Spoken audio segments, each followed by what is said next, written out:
চারপাশে প্রচুর মানুষের সাথে দেখা হবে, অনেক ভিড় ঠেলে এগোতে হবে, অনেক রকম কথা কানে আসবে। শুধু আপনাকে যেটা করতে হবে সেটা হলো ইগনোর। জীবনে কিছু মানুষ আবর্জনা ছড়াতে আসবে, তাদেরকে আগাছার মতো উপড়ে ফেলে দিতে হবে। লাইফ আপনার, বাউন্ডারিও আপনাকেই সেট করতে হবে।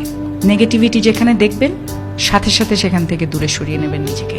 শুনতে খারাপ লাগলেও আপনার কাছের অনেক মানুষ আপনাকে খারাপ দেখতে চায়। তারা চায় সহানুভূতি নামক মলমের তলে একটু কাটা ঘায়ে নুন ছেটাতে। আপনি সিম্পলি সেই সুযোগটাই দেবেন না। অযথা তর্কে যাবেন না, বোঝাতে যাবার কোনো প্রয়োজন নেই। আপনার সামনে কেউ যদি বলে আপনি মূর্খ, তাই মেনে হেসে বেরিয়ে আসুন। ওই যে সময় আর এনার্জি বাঁচিয়ে নিলেন, ব্যাস কেল্লা ফতে।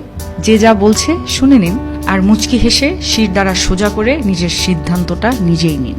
যারা নিজের সিদ্ধান্ত নিজে নিতে পারে তারা আসলে জীবন চেনে, বোঝে। আপনাকে নিয়ে যখন বাকিরা সমালোচনা করতে ব্যস্ত থাকবে, আপনি ঠিক সেই সময়ে গাছ লাগান, ঘুরে আসুন, রং তুলি নিয়ে মনের মতো ক্যানভাস সাজান, বাড়ি গোছান, গল্প পড়ুন, পারলে আরো দুটো সাহিত্য পড়ে নিন, নিজের পুরনো ফটো দেখুন, ব্যাডমিন্টন খেলুন, ছবি তুলুন, চা খেতে বেরিয়ে পড়ুন, নামাজ পড়ুন, পুজো করুন।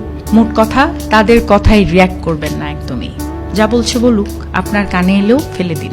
দিন শেষে আপনি জানেন আপনি কি, কেমন, আর এটাও জানেন যারা বলছে তারা আপনার কাছে জাস্ট ম্যাটার করে না। ঠিক এটাই।